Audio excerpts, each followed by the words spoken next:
ಸಮೃದ್ಧಿಯನ್ನು ಕಂಡು ಸುಖ ಶಾಂತಿಯಿಂದ ಬಾಳಲಿಕ್ಕೆ ಸಾಧ್ಯ ಆಗ್ತದೆ. ಮಳೆ ಪ್ರಕೃತಿ ವಿಕೋಪದಿಂದ ಕಡಿಮೆ ಆದರೆ ರೈತರ ಮುಖದಲ್ಲಿ ಮಂದಹಾಸ ಕಾಣಲಿಕ್ಕೆ ಅಸಾಧ್ಯ ಆಗ್ತದೆ. ಹಾಗಾಗಿ ಈ ವರ್ಷ ಎಲ್ಲ ಇಡೀ ರಾಜ್ಯದಲ್ಲಿರ್ತಕ್ಕಂಥ ಎಲ್ಲ ರೈತರು ಕೂಡ ಸಂತೋಷದಿಂದ ಇದ್ದಾರೆ. ಇವತ್ತು ಬಿತ್ತನೆ, ಮುಂಗಾರು ಬಿತ್ತನೆ ಕರ್ನಾಟಕದಲ್ಲಿ 98-99% ಬಿತ್ತನೆ ಆಗಿದೆ. 98-99% ಬಿತ್ತನೆ ಆಗಿದೆ. ಅದರಿಂದ ಇನ್ನೂ ಹೆಚ್ಚು ಮಳೆಯಾಗಲಿ, ಹೆಚ್ಚು ಉತ್ಪಾದನೆ ಆಗಲಿ, ಬೆಳೆಯಾಗಲಿ,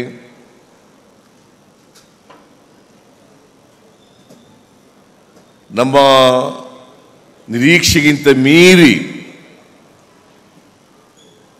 ಬೆಳೆ ಬೆಳೀಲಿ ಅಂತೇಳಿ ನಾನು ಚಾಮುಂಡೇಶ್ವರಿ ತಾಯಿಯನ್ನು ಪ್ರಾರ್ಥನೆ ಮಾಡ್ತಕ್ಕಂಥ ಕೆಲಸವನ್ನು ಮಾಡ್ತಾ ಇದ್ದೆ. ಅದಕ್ಕೆ ಈ ವರ್ಷ ಹೇಳಿದೆ, ನಾನು ದಸರಾ ಮಹೋತ್ಸವ ಅದ್ಧೂರಿಯಾಗಿ ಮಾಡಬೇಕು, ಜೊತೆಗೆ ನಾಡ ಹಬ್ಬವಾಗಿ ಆಚರಣೆ ಮಾಡಬೇಕು, ಜನರ ಹಬ್ಬವಾಗಿ ಆಚರಣೆ ಮಾಡಬೇಕು. ಇದು ಅಧಿಕಾರಿಗಳ ಹಬ್ಬ ಆಗಬಾರ್ದು ಅಂತೇಳಿ ಬಹಳ ಸ್ಪಷ್ಟವಾಗಿ ಡಾಕ್ಟರ್ ಎಸ್ ಸಿ ಮಹದೇವಪ್ಪನವರಿಗೆ ಹೇಳಿದ್ದೇನೆ. ಯಾಕಂದರೆ ಅವರು ದಸರಾ ಉತ್ಸವ ಸಮಿತಿಯ ಉಪಾಧ್ಯಕ್ಷರಾಗಿದ್ದಾರೆ, ಕಾರ್ಯಕಾರಿ ಸಮಿತಿಯ ಅಧ್ಯಕ್ಷರಾಗಿದ್ದಾರೆ. ಅವರಿಗೆ ಹೇಳಿ ಈ ಸಾರಿ ದಸರಾ ಭಾಳ ಅದ್ಧೂರಿಯಾಗಿ ಮಾಡಬೇಕು, ಜನರು ಹೆಚ್ಚು ಜನ ಭಾಗವಹಿಸಬೇಕು, ಹೆಚ್ಚು ಜನ ಭಾಗವಹಿಸಿ ದಸರಾದಲ್ಲಿ. ಇದು 9 ದಿನಗಳ ಕಾಲ ನವರಾತ್ರಿ ನಡೀತದೆ. 9 ದಿನಗಳ ಕಾಲ ನವರಾತ್ರಿ ನಡೀತದೆ. 10ನೇ ದಿನವನ್ನು ವಿಜಯದಶಮಿ ಅಂತ ನಾವು ಕರಿತೀವಿ, ದಶಮಿ ಅಂತ ಕರಿತೀವಿ. ಅವತ್ತು ಜಂಬೂ ಸವಾರಿ ನಡೀತದೆ. ಚಾಮುಂಡೇಶ್ವರಿ ತಾಯಿಗೆ ಅವತ್ತು ಪುಷ್ಪಾರ್ಚನೆಯನ್ನು ಮಾಡ್ತೀವಿ. ನಾವು ಅರಮನೆಯಲ್ಲಿ ಪುಷ್ಪಾರ್ಚನೆಯನ್ನು ಮಾಡ್ತೀವಿ. ಇವತ್ತು ಉದ್ಯುಕ್ತವಾಗಿ ಹಂಪ ನಾಗರಾಜಯ್ಯನವರಿಂದ ಉದ್ಘಾಟನೆ ಆಗಿದೆ.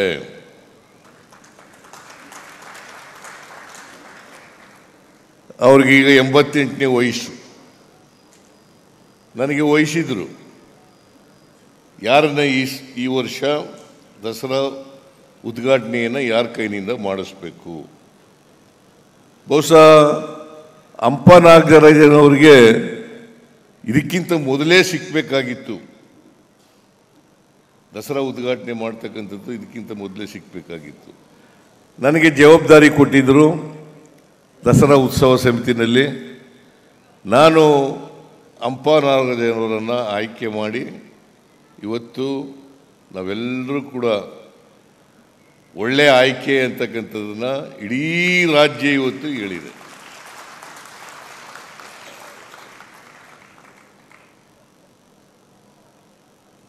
ಅಂದರೆ ಇತ್ತೀಚೆಗೆ ಪಾಪ ಅವರ ಧರ್ಮಪತ್ನಿ 63 ವರ್ಷಗಳ ಕಾಲ ಜೊತೆಲಿದ್ದವರು.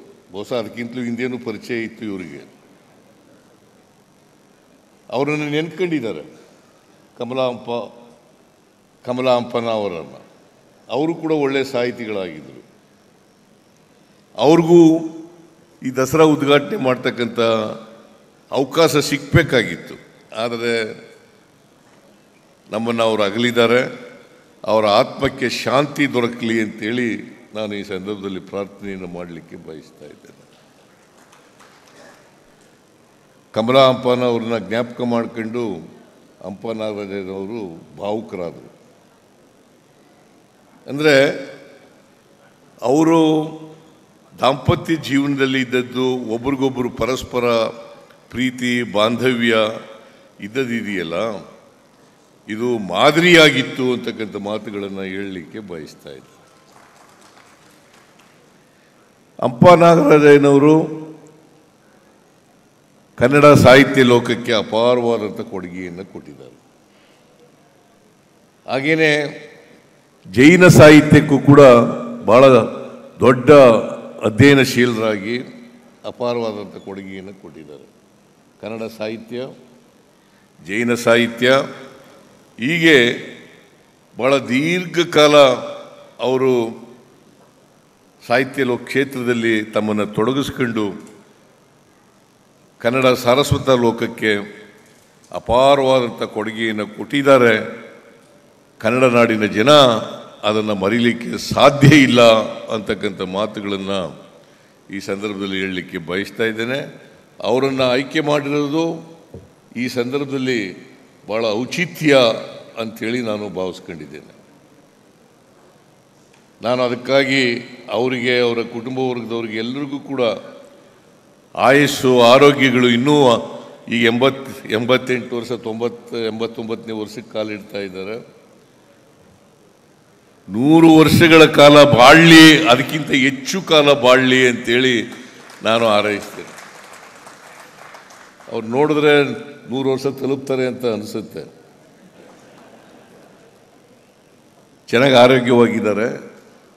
ಆದರೆ ಒಂದೇ ಒಂದು ಕೊರತೆ ಏನಪ್ಪ ಅಂತಂದರೆ, ಅವರ ಸಂಗಾತಿ ಇಲ್ಲದೇ ಇರ್ತಕ್ಕಂಥದ್ದು ಒಂದು ಕೊರತೆ ಅಂತಕ್ಕಂಥ ಮಾತುಗಳನ್ನು ಈ ಸಂದರ್ಭದಲ್ಲಿ ಹೇಳಿ, ಹಂಪನಾಗರಾಜನವರು ಕರ್ನಾಟಕ ಕಂಡಂಥ ಒಬ್ಬ ಅಪರೂಪದ ಸಾಹಿತಿ ಅಂತಕ್ಕಂಥ ಮಾತುಗಳನ್ನು ಹೇಳಿ, ಅವರಿಂದ ಇವತ್ತು ವಿದ್ಯುಕ್ತವಾಗಿ ದಸರಾ ಮಹೋತ್ಸವ ಉದ್ಘಾಟನೆ ಆಗಿದೆ.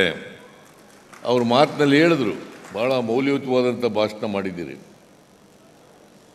ಈ ರಾಜ್ಯಕ್ಕೆ, ಈ ದೇಶಕ್ಕೆ, ಜಗತ್ತಿಗೆ ಬೇಕಾದಂಥ ವಿಚಾರಗಳು ಪ್ರಸ್ತುತ ಪರಿಸ್ಥಿತಿನಲ್ಲಿ ಯಾವ ಅಗತ್ಯತೆಗಳು ಬೇಕಾಗಿದ್ದಾವೆ, ಏನನ್ನು ಮಾಡಬೇಕಾಗಿದೆ, ಅದಕ್ಕೆ ಚಾಮುಂಡೇಶ್ವರಿ ದೇವಿಯ ಆಶೀರ್ವಾದವನ್ನು ಬೇಡಿರ್ತಕ್ಕಂಥದ್ದು ಭಾಳ ಸೂಕ್ತವಾಗಿದೆ ಅಂಥೇಳಿ ನಾನು ಭಾವಿಸ್ಕೊಂಡಿದ್ದೇನೆ. ಅವರು ಹೇಳಿದ್ರು ಒಂದು ಮಾತನ್ನು, ಭಾಳ ಪ್ರಜಾಪ್ರಭುತ್ವ ವ್ಯವಸ್ಥೆಯಲ್ಲಿ ಚುನಾಯಿತ ಸರ್ಕಾರಗಳನ್ನು ಅದನ್ನು ವಾಮಮಾರ್ಗದಿಂದ ಕಿತ್ತಾಕ್ತಕ್ಕಂಥದ್ದು ಇದೆಯಲ್ಲ, ಅದು ಪ್ರಜಾಪ್ರಭುತ್ವ ವಿರೋಧಿ ಅಂತಕ್ಕಂಥ ಮಾತುಗಳನ್ನು ಹೇಳಿದ್ದಾರೆ. ಇದು ಭಾಳ ಪ್ರಸ್ತುತವಾಗಿದೆ ಅಂತಕ್ಕಂಥ ಮಾತುಗಳನ್ನು ಈ ಸಂದರ್ಭದಲ್ಲಿ ಹೇಳಲಿಕ್ಕೆ ಬಯಸ್ತಾ ಇದ್ದೀನಿ. ಯಾರೇ ಆಗಲಿ ಪ್ರಜಾಪ್ರಭುತ್ವದಲ್ಲಿ ನಂಬಿಕೆ ಇಟ್ಕೊಂಡಿರ್ತಕ್ಕಂಥವ್ರು, ಪ್ರಜಾಪ್ರಭುತ್ವದಲ್ಲಿ ಅದು ಮುಂದುವರಿಬೇಕು, ಅದು ಇನ್ನೂ ಬಲಗೊಳ್ಳಬೇಕು ಅಂತಕ್ಕಂಥ ಮಾತುಗಳನ್ನು ಹೇಳ್ತಕ್ಕಂಥ ಯಾರೇ ಆದರೂ ಕೂಡ ಚುನಾಯಿತ, ಈಗ ಜನರ ಆಶೀರ್ವಾದದಿಂದ ನಾವು 136 ಸ್ಥಾನ ಗೆದ್ದಿದ್ದೀವಿ. ಜನರ ಆಶೀರ್ವಾದ, 5 ವರ್ಷ ಇರಿ ಅಂತ ಹೇಳಿದ್ದಾರೆ, 5 ವರ್ಷ ಈ ರಾಜ್ಯದ ಅಭಿವೃದ್ಧಿ ಮಾಡಿ ಅಂತ ಹೇಳಿದ್ದಾರೆ. 5 ವರ್ಷಗಳ ಕಾಲ ಅಭಿವೃದ್ಧಿ ಮಾಡ್ತಕ್ಕಂಥ ಪ್ರಯತ್ನವನ್ನು ನಾವು ಮಾಡೇ ಮಾಡ್ತೀವಿ ಅಂತಕ್ಕಂಥ ಮಾತುಗಳನ್ನು ಕೂಡ ಹೇಳಲಿಕ್ಕೆ ಬಯಸ್ತಾ ಇದ್ದೇನೆ. ಹಿಂದೇನೂ ನಾನು ಮುಖ್ಯಮಂತ್ರಿಯಾಗಿರುವಾಗ 5 ವರ್ಷಗಳ ಕಾಲ ಬಹುಶಃ ಕರ್ನಾಟಕದ ಇತಿಹಾಸದಲ್ಲಿ ದೇವರಾಜ ಅರಸರವ್ರನ್ನ ಬಿಟ್ಟರೆ 5 ವರ್ಷಗಳ ಪೂರ್ಣಾವಧಿಯನ್ನು ಪೂರೈಸಿದಂಥ ಮುಖ್ಯಮಂತ್ರಿ ಯಾರು ಇದ್ದರೆ ಅದು ಸಿದ್ದರಾಮಯ್ಯ ಅಂತಕ್ಕಂಥ ಮಾತುಗಳನ್ನು ಹೇಳಲಿಕ್ಕೆ ಬಯಸ್ತೇನೆ. ಈಗಲೂ ಕೂಡ ಎಷ್ಟೇ ತೊಡಕುಗಳು ಬಂದರೂ ಕೂಡ, ಕಷ್ಟಗಳು ಬಂದರೂ ಕೂಡ, ಶ್ರೀಮತಿ ತಾಯಿ ಚಾಮುಂಡೇಶ್ವರಿಯವರ ಕೃಪಾ ಆಶೀರ್ವಾದ ಇದೆ ಅಂತಕ್ಕಂಥ ಮಾತುಗಳನ್ನು ಹೇಳಲಿಕ್ಕೆ ಬಯಸ್ತೇನೆ. ಜಿ ಟಿ ದೇವೇಗೌಡರು ಮೂಡಾದಲ್ಲಿ ಒಬ್ಬರು ಸದಸ್ಯರಾಗಿದ್ದಾರೆ. ಅವರ ಸತ್ಯ ಏನು ಅಂತ ಗೊತ್ತಿದೆ. ಅದಕ್ಕೋಸ್ಕರನೇ ಅವರು ಬೇರೆ ಪಕ್ಷದಲ್ಲಿ ಇದ್ಕೊಂಡು ಸತ್ಯವನ್ನು ನುಡಿತಕ್ಕಂಥ ಪ್ರಯತ್ನವನ್ನು ಮಾಡಿದ್ದಾರೆ. ಅದಕ್ಕೆ ನಾವು ಸತ್ಯಮೇವ ಜಯತೆ ಅಂತ ಕರೆಯೋದು. ಸತ್ಯಮೇವ ಜಯತೆ, ಯಾವಾಗಲೂ ಸತ್ಯಕ್ಕೆ ಜಯ ದೊರಕ್ತದೆ. ಏನಪ್ಪ ಮಂಜೇಗೌಡ?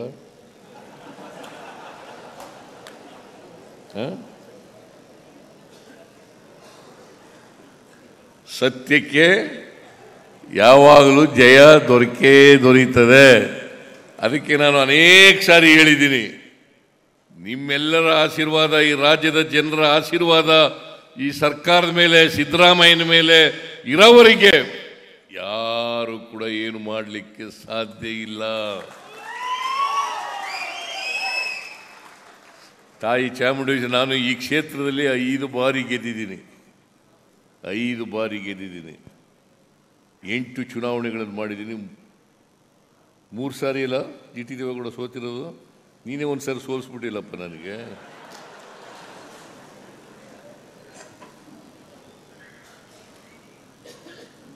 ಅದು ನನ್ನ ಕೈಯಾರೆ ಸೋತಿರ್ತಕ್ಕಂಥದ್ದು. ಅದೇನೇ ಇರಲಿ, ನಾನು ಅದರ ಬಗ್ಗೆ ವ್ಯಾಖ್ಯಾನ ಮಾಡೋಕ್ಕೆ ಹೋಗಲ್ಲ. ಚಾಮುಂಡೇಶ್ವರಿ ಆಶೀರ್ವಾದ, ಚಾಮುಂಡೇಶ್ವರಿ ಕ್ಷೇತ್ರದ ಆಶೀರ್ವಾದ, ಜನರ ಆಶೀರ್ವಾದ ಇರೋದ್ರಿಂದಲೇ ಇವತ್ತು 2 ಬಾರಿ ಮುಖ್ಯಮಂತ್ರಿ ಆಗ್ತಕ್ಕಂಥ ಅವಕಾಶ ಸಿಕ್ಕಿರ್ತಕ್ಕಂಥದ್ದು. ಇದನ್ನ ವರ್ಣಾದಲ್ಲಿ 3 ಬಾರಿ ಗೆದ್ದಿದ್ದೀನಿ. ಬಾದಾಮಿನಲ್ಲಿ ಒಮ್ಮೆ ಗೆದ್ದಿದ್ದೀನಿ. ಬಾದಾಮಿ ಕ್ಷೇತ್ರದಲ್ಲಿ ಅಲ್ಲಿ ಹೋಗಿ 1 ಸಾರಿ ಗೆದ್ದಿದ್ದೀನಿ. 3 ಸಾರಿ ವರ್ಣಾದಲ್ಲಿ ಗೆದ್ದಿದ್ದೀನಿ. 5 ಬಾರಿ ಇಲ್ಲಿ ಚಾಮುಂಡೇಶ್ವರಿಯಲ್ಲಿ ಗೆದ್ದಿದ್ದೀನಿ. ಒಟ್ಟು 9 ಚುನಾವಣೆಗಳಲ್ಲಿ ಗೆದ್ದಿದ್ದೇನೆ. ನಾನು ಮಂತ್ರಿಯಾಗೇನೆ 40 ವರ್ಷಗಳಾಯಿತು. 1984ನೇ ಇಸ್ವಿ ಆಗಸ್ಟ್ 17ರಂದು ಮೊದಲನೇ ಮಂತ್ರಿ ಆದದ್ದು. ಈಗ ಸುಮಾರು 40 ವರ್ಷಗಳು ತುಂಬೋಗಿದ್ದಾವೆ. ಆದರೆ ಚಾಮುಂಡೇಶ್ವರಿ ಕೃಪೆಯಿಂದ ಇಲ್ಲಿವರೆಗೆ ಯಾವ ತಪ್ಪನ್ನು ಕೂಡ ಮಾಡಿಲ್ಲ. ತಪ್ಪು ಮಾಡಿದರೆ ಇಷ್ಟೊಂದು ದೀರ್ಘಕಾಲ ರಾಜಕಾರಣದಲ್ಲಿ ಉಳಿಲಿಕ್ಕೆ ಸಾಧ್ಯ ಆಗ್ತಾ ಇರಲಿಲ್ಲ. ಅದಕ್ಕಾಗಿ ಜಿ ಟಿ ದೇವೇಗೌಡರು, ನಾವು ಅವರು ಒಂದೇ ತಾಲೂಕಿನವರು. ಜಿ ಟಿ ದೇವೇಗೌಡ ನಾನು ಒಂದೇ ತಾಲೂಕಿನವರು. ಒಟ್ಟಿಗೆ ನಮ್ಮ 83ರ ಚುನಾವಣೆಯಲ್ಲಿ ಒಟ್ಟಿಗೆ ಕೆಲಸ ಮಾಡಿದವರು. ಈಗ ಅವರೇ ಶಾಸಕರಾಗಿದ್ದಾರೆ, ಮಂತ್ರಿನೂ ಆಗಿದ್ದಾರೆ, ಮಾಜಿ ಮಂತ್ರಿನೂ ಆಗಿದ್ದಾರೆ. ಸತ್ಯಕ್ಕೆ ಜಯ ಸಿಗ್ತದೆ ಅಂತ ಹೇಳಿರ್ತಕ್ಕಂಥದ್ದು ಇನ್ನಷ್ಟು ನನಗೆ ಬಲ ಬಂದಿದೆ ಅಂತಕ್ಕಂಥ ಮಾತುಗಳನ್ನು ಹೇಳಲಿಕ್ಕೆ ಬಯಸ್ತಾ ಇದ್ದೇನೆ. ಹಾಗಾಗಿ ಜಿ ಟಿ ದೇವೇಗೌಡರಿಗೆ ಧನ್ಯವಾದಗಳನ್ನು ಹೇಳಲಿಕ್ಕೆ ಬಯಸ್ತಾ ಇದ್ದೇನೆ.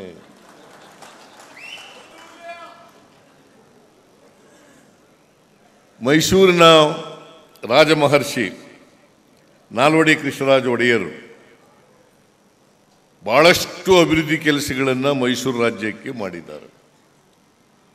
ಅವರನ್ನು ಈ ಸಂದರ್ಭದಲ್ಲಿ ಸ್ಮರಿಸ್ಕೊಳ್ತಕ್ಕಂಥದ್ದು ಅತ್ಯಂತ ಸೂಕ್ತ ಅಂತೇಳಿ ನಾನು ಭಾವಿಸ್ಕೊಂಡಿದ್ದೇನೆ. ನಾನು ಮೊದಲನೇ ಬಾರಿ ಮುಖ್ಯಮಂತ್ರಿಯಾಗಿದ್ದಾಗ ಮೈಸೂರು ನಗರಕ್ಕೆ, ಕರ್ನಾಟಕ ರಾಜ್ಯಕ್ಕೆ ಅನೇಕ ಅಭಿವೃದ್ಧಿ ಕೆಲಸಗಳನ್ನು ಮಾಡಿದ್ದೇನೆ. ಈಗ ಮತ್ತೆ ಮುಖ್ಯಮಂತ್ರಿ ಆದಮೇಲೆ ಜನರ ಆಶೀರ್ವಾದದಿಂದ ಡಿ ಕೆ ಶಿವಕುಮಾರ್ ಅವರು ಹೇಳಿದ್ರು, 2023 ವಿಧಾನಸಭಾ ಚುನಾವಣೆಗಿಂತ ಮುಂಚಿತವಾಗಿ ನಾನು ಡಿ ಕೆ ಶಿವಕುಮಾರ್ ಇಬ್ಬರು ಕೂಡ ಬಂದಿದ್ದು. ಅವರು ಅಧ್ಯಕ್ಷರಾಗಿ, ನಾನು ಲೀಡರ್ ಆಫ್ ದಿ ಅಪೋಸಿಷನ್ ಆಗಿ ಬಂದು ಚಾಮುಂಡೇಶ್ವರಿಗೆ ಪೂಜೆ ಮಾಡಿ ನಾವು 5 ಗ್ಯಾರಂಟಿಗಳನ್ನು ಜಾರಿ ಮಾಡ್ತಕ್ಕಂಥ ಶಕ್ತಿ ಕೊಡಮ್ಮ, ನಿಮ್ಮ ಅನುಗ್ರಹ ಇರಲಿ ಅಂತೇಳಿ ಚಾಮುಂಡೇಶ್ವರಿಗೆ ನಾವು ಪೂಜೆಯನ್ನು ಮಾಡಿದ್ದೆವು. ನಾವು ಅಧಿಕಾರಕ್ಕೆ ಬಂದ ತಕ್ಷಣ 8 ತಿಂಗಳಲ್ಲಿ ಎಲ್ಲ 5 ಗ್ಯಾರಂಟಿ ಯೋಜನೆಗಳನ್ನು ಕೂಡ ಜಾರಿ ಮಾಡಿದ್ದೇವೆ. ಇದಕ್ಕೆ ಚಾಮುಂಡೇಶ್ವರಿ ದೇವಿ ಕೊಟ್ಟಂತ ಶಕ್ತಿ ಅಂತಕ್ಕಂಥದ್ದನ್ನು ನಾನು ಮರೀಲಿಕ್ಕೆ ಸಾಧ್ಯ ಇಲ್ಲ. ಶಕ್ತಿ ಯೋಜನೆ, ಗೃಹಲಕ್ಷ್ಮಿ ಯೋಜನೆ, ಗೃಹ ಜ್ಯೋತಿ ಯೋಜನೆ, ಅನ್ನಭಾಗ್ಯ ಯೋಜನೆ ಮತ್ತು ಯುವ ನಿಧಿ ಯೋಜನೆ. ಇದಕ್ಕೆ ಒಂದು ತಿಂಗಳಿಗೆ 40ರಿಂದ ಒಂದು ಕುಟುಂಬಕ್ಕೆ ಸುಮಾರು 4 ಕೋಟಿಗೂ ಹೆಚ್ಚು ಜನರಿಗೆ 4 ಕೋಟಿಗೂ ಹೆಚ್ಚು ಜನರಿಗೆ ಪ್ರತಿ ಕುಟುಂಬಕ್ಕೆ ಒಂದು ತಿಂಗಳಿಗೆ 40ರಿಂದ 50 ಸಾವಿರ ರೂಪಾಯಿ, ವರ್ಷಕ್ಕೆ 4ರಿಂದ 5 ಸಾವಿರ ರೂಪಾಯಿ ಒಂದು ತಿಂಗಳಿಗೆ, ವರ್ಷಕ್ಕೆ 40ರಿಂದ 50 ಸಾವಿರ ರೂಪಾಯಿ ಸಿಗ್ತಾ ಇದೆಯಲ್ಲ. ಇವತ್ತು ಪ್ರತಿ ವರ್ಷ 56 ಕೋಟಿ ರೂಪಾಯಿಗಳನ್ನು ಖರ್ಚು ಮಾಡ್ತಾ ಇದ್ದೀವಲ್ಲ. ಇದು ನಾವು ತಾಯಿ ಚಾಮುಂಡೇಶ್ವರಿಗೆ ಕೊಟ್ಟಿದ್ದಂಥ ಮಾತನ್ನ ಇವತ್ತು ನಾನು ಮತ್ತು DK ಶಿವಕುಮಾರ್ ಮತ್ತು ನಮ್ಮ ಎಲ್ಲ ಮಂತ್ರಿಮಂಡಲ ಇದನ್ನು ಜಾರಿ ಮಾಡ್ತಕ್ಕಂಥ ಪ್ರಯತ್ನವನ್ನು ಮಾಡಿದ್ದೇವೆ. ಇವತ್ತೆಲ್ಲ ಖುಷಿಯಾಗಿದ್ದಾರೆ. 1,21,00,000 ಕುಟುಂಬ, 1,21,00,000 ಕುಟುಂಬ, ಅಲ್ಲಿನ ಆ ಕುಟುಂಬದ ಯಜಮಾನಿ 2,000 ರೂಪಾಯಿ ತಿಂಗಳಿಗೆ ಪಡಿತಾ ಇದ್ದಾರೆ. 1,60,00,000 ಕುಟುಂಬ 200 ಯೂನಿಟ್ ವರೆಗೆ ಫ್ರೀ. ಬಿಲ್ ಕಟ್ಟಾಗಿಲ್ಲ. ಬಹುತೇಕ ಎಲ್ಲ ಬಡವರು ಕೂಡ ಇದರಲ್ಲಿ ಬರ್ತಾರೆ.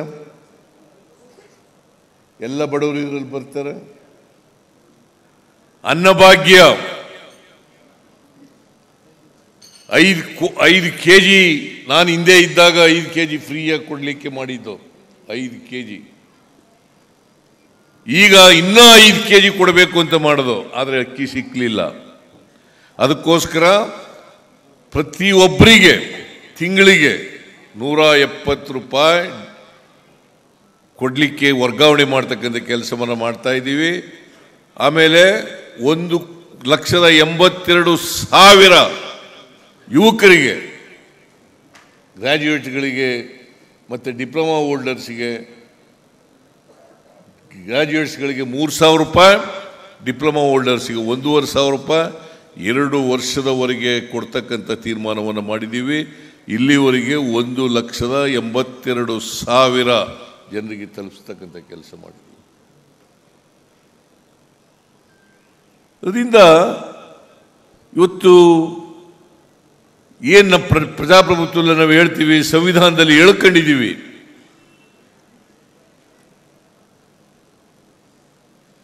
ಯಾರು ದುರ್ಬಲರಿದ್ದಾರೆ, ಯಾರು ಅವಕಾಶಗಳಿಂದ ವಂಚಿತರಾಗಿದ್ದಾರೆ, ಆ ಜನರಿಗೆ ಆರ್ಥಿಕವಾಗಿ ಸಾಮಾಜಿಕವಾಗಿ ಶಕ್ತಿ ತುಂಬತಕ್ಕಂಥ ಕೆಲಸವನ್ನು ಮಾಡ್ತಾ ಇದ್ದೀವಿ.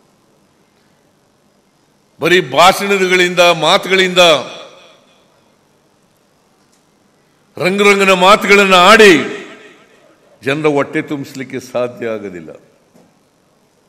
ಕಾರ್ಯಕ್ರಮಗಳ ಮೂಲಕ ಅವರಿಗೆ ಆರ್ಥಿಕ ಸಾಮಾಜಿಕ ಯೋಜನೆಗಳನ್ನು ಕೊಡೋದ್ರ ಮೂಲಕ ಅವರಿಗೆ ಶಕ್ತಿ ತುಂಬಿದಾಗ ಮಾತ್ರ ಸಾರ್ಥಕ ಆಗ್ತದೆ.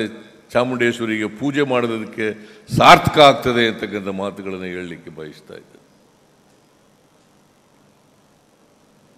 ನೀವೆಲ್ಲ ಬಹಳ ಜನ ಫಲಾನುಭವಿಗಳಿದ್ದಾರೆ. ಅವರೆಲ್ಲ ದಿನನಿತ್ಯ ನನಗೆ ಹೇಳ್ತಾರೆ, ಯಾವ ಕಾರಣಕ್ಕೂ ಹೆದರ್ಕಬೇಡಿ ಸ್ವಾಮಿ, ನಾವು ನಿಮ್ಮ ಜೊತೆ ಇದ್ದೀವಿ, ಯಾವ ಕಾರಣಕ್ಕೂ ಹೆದರ್ಕಬೇಡಿ, ನಿಮ್ಮ ಜೊತೆ ಇದ್ದೀವಿ. ನನಗೆ ನಂಬಿಕೆ ಇದೆ, ನ್ಯಾಯಾಲಯಗಳಲ್ಲಿ ನಂಬಿಕೆ ಇದೆ. ನಾವು ಆತ್ಮಸಾಕ್ಷಿಗೆ ಅನುಗುಣವಾಗಿ ನಡ್ಕೊಳ್ತಕ್ಕಂಥ ಪ್ರಯತ್ನವನ್ನು ಮಾಡ್ತಾ ಇದ್ದೀವಿ. ಅದಕ್ಕೆ ನಿನ್ನೆ ಮಹಾತ್ಮ ಗಾಂಧೀಜಿ ಜಯಂತಿ ಆ ಜಯಂತಿ ದಿನ ಹೇಳಿದೆ ನಾನು, ಮಹಾತ್ಮ ಗಾಂಧೀಜಿಯವರು ಉಲ್ಲೇಖ ಮಾಡಿದ್ದಂಥ ಒಂದು ವಾಕ್ಯವನ್ನು ಹೇಳಿದೆ. ಏನಪ್ಪ ಅದು ಅಂತಂದರೆ, ಈ ಆತ್ಮಸಾಕ್ಷಿ ನ್ಯಾಯಾಲಯ ಇದೆಯಲ್ಲ, ಇವು ಎಲ್ಲ ನ್ಯಾಯಾಲಯಗಳಿಗಿಂತ ಮಿಗಿಲಾದದು ಅಂತಕ್ಕಂಥ ಮಾತುಗಳನ್ನು ಇವರು ಮಹಾತ್ಮ ಗಾಂಧೀಜಿ, ರಾಷ್ಟ್ರಪಿತ ಮಹಾತ್ಮ ಗಾಂಧೀಜಿ ಹೇಳಿರ್ತಕ್ಕಂಥ ಮಾತುಗಳು. ಅದನ್ನು ಹೇಳಿದೆ. ಅದರಿಂದ ನ್ಯಾಯಾಲಯಗಳಲ್ಲಿ ನಂಬಿಕೆ, ನಾನು ಆತ್ಮಸಾಕ್ಷಿಗೆ ಅನುಗುಣವಾಗಿ ಮಾಡಿದ್ದೇನೆ ಅಂತಕ್ಕಂಥ ವಿಶ್ವಾಸ, ದೃಢ ನಂಬಿಕೆ. ಅದರಿಂದ ಸತ್ಯಕ್ಕೆ ಯಾವಾಗಲೂ ಕೂಡ ಜಯ ಸಿಗ್ತದೆ ಅಂತಕ್ಕಂಥ ಮಾತುಗಳನ್ನು ಹೇಳಲಿಕ್ಕೆ ಬಯಸ್ತಾ ಇದ್ದೇನೆ. ನಿಮ್ಮ ಆಶೀರ್ವಾದ ಇರೋವರಿಗೆ, ಚಾಮುಂಡೇಶ್ವರಿ ತಾಯಿಯ ಆಶೀರ್ವಾದ ಇರೋವರಿಗೆ ನಾನು ಈ ಜನರ ಸೇವೆಯನ್ನು ಮಾಡ್ತಕ್ಕಂಥ ಕೆಲಸವನ್ನು, ನಮ್ಮ ಸರ್ಕಾರ ಜನರ ಸೇವೆಯನ್ನು ಮಾಡ್ತಕ್ಕಂಥ ಕೆಲಸವನ್ನು ನಾವು ಮುಂದುವರಿಸ್ತೇವೆ ಅಂತಕ್ಕಂಥ ಮಾತುಗಳನ್ನು ಹೇಳಿ, ಚಾಮುಂಡೇಶ್ವರಿ ತಾಯಿ ನಮ್ಮೆಲ್ಲರಿಗೂ ಕೂಡ ಆ ಶಕ್ತಿಯನ್ನು ಕೊಡಲಿ, ಈ ನಾಡಿನ ಜನತೆಗೆ ಸುಖ ಸಂತೋಷಗಳನ್ನು ಕೊಡಲಿ ಅಂತ ಹೇಳಿ. ಯಾಕಂತಂದರೆ ನಾವೆಲ್ಲರೂ ಕೂಡ ಮನುಷ್ಯರಾಗಬೇಕು.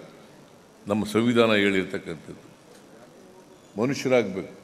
ನಾವು ಪರಸ್ಪರ ಪ್ರೀತಿಸಬೇಕೇ ಹೊರತು ಯಾರನ್ನು ದ್ವೇಷಿಸ್ತಕ್ಕಂಥ ಕೆಲಸವನ್ನು ಮಾಡಬಾರ್ದು. ದ್ವೇಷ ಯಾವುದೇ ಧರ್ಮದಲ್ಲಿ, ಯಾವುದೇ ದೇವರು ಹೇಳಲಿಕ್ಕೆ ಸಾಧ್ಯ ಇಲ್ಲ.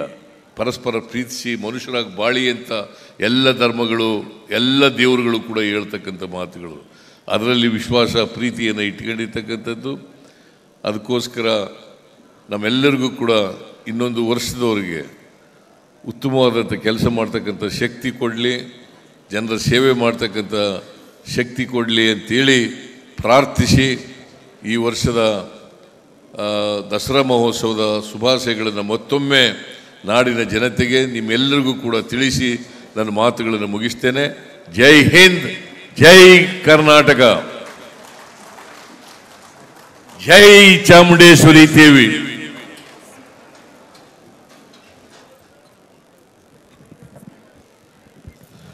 ಪರಸ್ಪರ ಪ್ರೀತಿಯಿಂದ